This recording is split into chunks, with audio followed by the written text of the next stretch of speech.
प्रारंभिक परीक्षा आप सभी की आ चुकी है। 24 मई 2026 को यूपीएससी का प्रीलिम्स एग्जाम है संघ लोक सेवा आयोग का। एक बहुत बड़ी अपडेट है और एक बहुत महत्वपूर्ण अपडेट है। एक बहुत आमूलचूल परिवर्तन होने जा रहा है और इसकी लंबे समय से मांग की जा रही थी।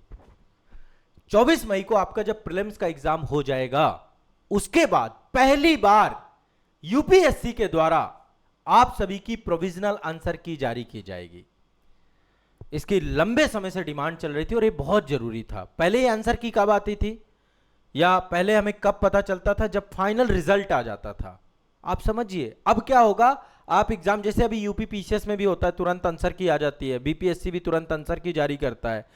यूपी पीसीएस और बीपीएससी के तर्ज पर अब यूपीएससी के द्वारा मतलब संघ लोक सेवा आयोग के द्वारा एक ऐसा निर्णय लिया गया है जो आपकी तैयारी अब आप जो कर रहे हैं, जब आप एग्जाम देंगे, एग्जाम के बाद आपका स्पष्ट हो जाएगा। और इससे एक सबसे बड़ी चीज जो होगी, देखिए बहुत सारे क्वेश्चन पे आपत्तियां होती हैं बच्चों को, हम आपत्ति भी दर्ज करा पाएंगे। ठीक है, तो 24 मई 2026 अभी एक बड़ा चेंज हुआ है। मतलब अभी तक ये नहीं हो रहा था, बस इसकी डिमांड चल रही थी, लगातार मांग किया जा रहा था। तो प्रोविजनल आंसर की जारी होगी कुछ ही दिनों के भीतर। मतलब मे भी हो सकता है आयोग इतनी जल्दी रिजल्ट दे देता है। अब प्रीलिम्स का रिजल्ट 20-25 दिनों में आ जाता है, तो मुझे लगता है 1-2 दिनों के अंदर अंदर आंसर की भी आ जानी चाहिए। जैसे अभी क्या है, 24 तारीख को आपका प्रीलिम्स का एग्जाम है। एडमिट कार्ड आ चुके हैं। एडमिट कार्ड आ चुके हैं। आप लोगों ने एडमिट कार्ड अपने डाउनलोड कर लिए होंगे, नहीं किए तो जरूर कर लीजिए। तो ऑलमोस्ट जो है आपको आंसर की तुरंत ही दी जाएगी। 24 मई को है, इनफैक्ट मान लीजिए 26-27 मई तक आपकी आंसर की आ जाएगी आयोग की। 31 मई 2026 को जो है आपको मतलब आपको एक समय दिया जाएगा कि आपको जो क्वेश्चन लग रहा हो, डाउटफुल है या कोई दिक्कत है, तो आप अपनी आपत्ति दर्ज करा सकते हैं। ठीक है, अभी तक क्या हो रहा था, बहुत सारे जैसे जब कभी एग्जाम होता था, एग्जाम के बाद एक बहुत बड़ी समस्या ये होती थी कि जैसे एग्जाम हुआ, एग्जाम के बाद क्या होता था कि बहुत सारी आंसर की से आप चेक करते थे। कोचिंग संस्थान वाले, यूट्यूब में बहुत सारे संस्थानों के द्वारा आंसर की आपको बताई जाती थी।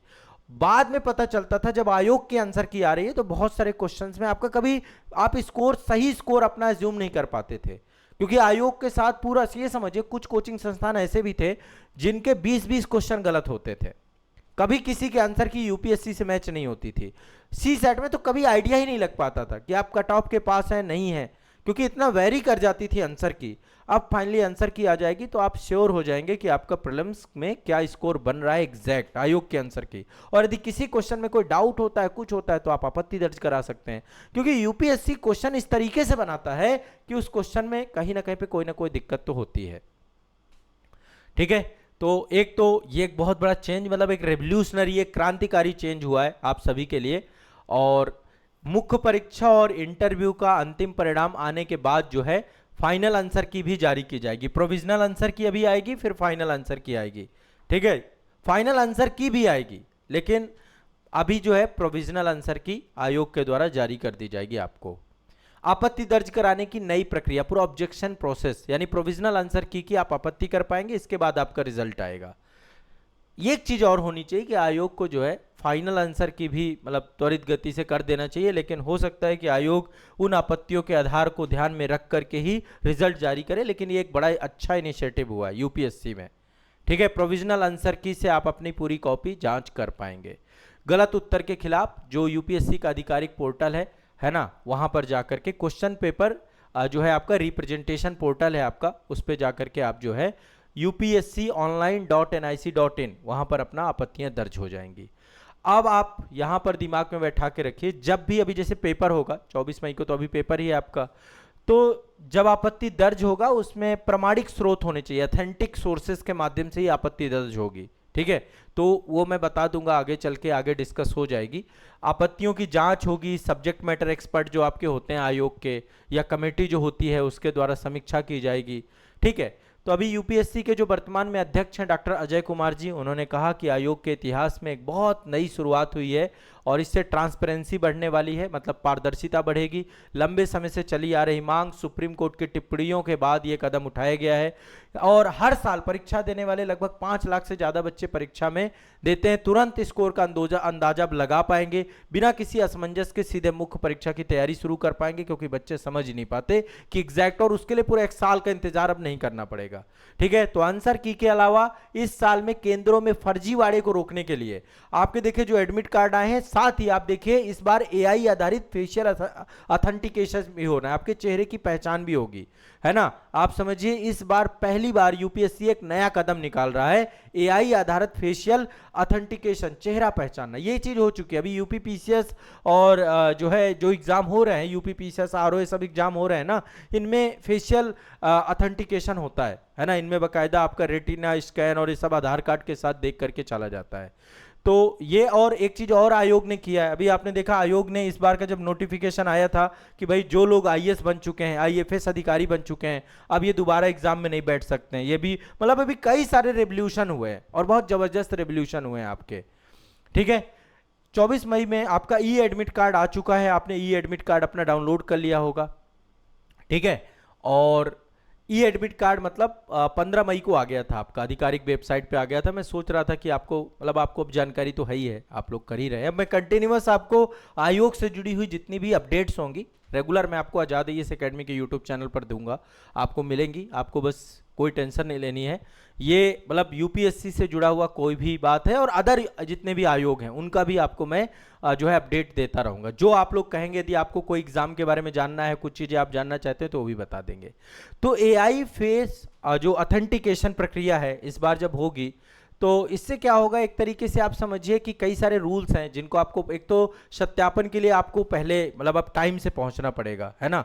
जब आप पहुंचेंगे सेंटर में पहुंचेंगे तो वहां पे कैमरे पर आपके चेहरे को लाइव स्कैनिंग होगी, है ना। और जो आवेदन फॉर्म पे इस बार आपसे 2 फोटो ली गई हैं, एक आपकी लाइव फोटो भी ली गई है, उससे आपका मैच कराया जाएगा, है ना। और लगभग 8 से 10 सेकंड का वो जो है टाइमिंग होता है उसका। इसके अलावा परीक्षा के दिन आपका रूप वैसा ही होना चाहिए जैसे फॉर्म भरते समय हुआ था, है ना। यानी कि लाइव फोटो का इस बार ऑप्शन था फॉर्म भरने में। तो ये सब चीज़ों को थोड़ा सा आपको ध्यान रखना है कि ऐसा ना करें कि आप बहुत ज़्यादा अपने पूरे फेस को ही चेंज कर लें, है ना। बाल कटवा लिया, बहुत ज़्यादा दाढ़ी मूछ रख ली, थोड़ा ये चीज़ ध्यान रखना है क्योंकि एआई को पहचानने में दिक्कत ना हो, आर्टिफिशियल इंटेलिजेंस ही काम करेगी इसमें। इसके अलावा काफ़ी चीज़ों पे इस बार आयोग ने प्रतिबंध किया कि स्कैनिंग के टाइम पे आप टोपी लगा के नहीं जा सकते, स्कार्फ बांध के नहीं जा सकते, मास्क नहीं पहन सकते हैं, सनग्लासेस नहीं लगा सकते हैं, है ना। काफ़ी सारे देखो यूपीएससी काम जो कर रहा है ना, धीरे धीरे वो एक तरीके से लैंडमार्क भी साबित होता है अदर एग्जाम के लिए। कभी भी पेपर लीक नहीं होता, बहुत सारी चीज़ें होती हैं। और जो है ये सब चीज़ों को लेकर और धार्मिक कारणों से चेहरा ढकने वाले उम्मीदवारों को इसकी सूचना पहले से अधिकारियों को देनी होगी, ये सारी चीज़ें हैं। इसके अलावा जो है फोटो पहले मतलब बहुत सारा सिस्टम गड़बड़ होता था, है ना। ब्लिंकिंग करने को लेकर के बकायदा इस बार फॉर्म में हुआ था कि ब्लिंक फोटो भी आपसे ली गई थी। तो ये सारी चीजें होनी है। बायोमेट्रिक भी होगा, आपका फिंगरप्रिंट बायोमेट्रिक भी किया जाएगा, मैनुअल सत्यापन भी आपसे पहले जो होता था वो भी होगा, ये वैकल्पिक इस्तेमाल भी चीजें आपकी होंगी।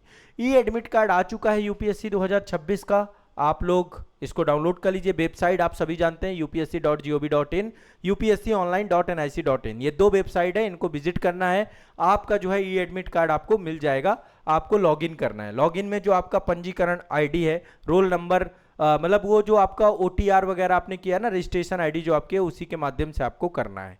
क्लियर, ठीक है। आपका जो है आईडी और आपका डेट ऑफ बर्थ और ये कैप्चा कोड वगैरह सारा दिखाता है। उसके बाद आपको जो आप एडमिट कार्ड लें उसमें एक बार उसमें महत्वपूर्ण निर्देश भी आयोग ने दिए हैं। मैं महत्वपूर्ण निर्देश आपको बता दूंगा एक सेशन में, ताकि आप लोग थोड़ा सा उनको ध्यान है, खुद पढ़ लीजिए एक बार, बाद में गड़बड़ ना हो। ठीक है, महत्वपूर्ण निर्देशों को ध्यान से पढ़ना है, सबमिट करना है, क्लिक करना है, फिर एडमिट कार्ड की पीडीएफ फॉर्मेट आपको डाउनलोड करना है। ठीक है, तो ये आपको दिमाग में बैठा के रखना है। कुछ चेंजेस हैं कंस्ट्रक्टिव और ये रचनात्मक चेंजेस हैं जो कि आने वाले समय पे आपके लिए बहुत बेहतर होंगे। ठीक है, तो ये आपको दिमाग में बैठा के चलना है। मेरा आप सभी से सलाह ये है कि एडमिट कार्ड की कम से कम 2 प्रतियां अपने पास जरूर रखिएगा। एक प्रति क्या होता है, कई बार मिस हो गई, कोई भी दिक्कत हो गया, 2 पेपर हैं आपके, 2 प्रतियां लेके जरूर रखिएगा। आवेदन फॉर्म पे मतलब जो मूल फोटो है आपकी, एक फोटो, आधार कार्ड आपके पास होना चाहिए, और काले रंग का बाल पॉइंट पेन जो आपका आता है OMR भरने वाला, इतना लेकर के आपको एग्जाम हॉल पे जाना है। ठीक है, बाकी अभी एग्जाम से पहले जो भी और भी चीजें होंगी कल तक में हम और डिस्कस कर लेंगे। बाकी ओवरऑल आप सब समझदार है, यूपीएससी का एस्पिरेंट बहुत ही समझदार होते हैं। आप अभी रिवीजन कर रहे होंगे, सीसैट पे काम कर रहे होंगे, अपना जो है करंट अफेयर्स पे काम कर रहे होंगे। मेरे माध्यम से आप मैपिंग के सारे वीडियो देख लीजिएगा। वर्ल्ड ज्योग्राफी मैपिंग मैंने बहुत डिटेल में कराई है, और इसके अलावा जीएस के जितने भी इंटायर वीडियो, मास्टर वीडियो है, उनको उनके माध्यम से रिवीजन कर सकते हैं। ठीक है, ये आप सभी को ध्यान में रख करके चलना है। ठीक है, तो ये आपका यूपीएससी से एक बड़ा अपडेट है। अब आपकी आंसर की भी आपकी आने वाली है, एडमिट कार्ड आपके आ चुके हैं, एग्जाम के बाद आपको आंसर की जरूर मिलेगी। ठीक है, चलिए।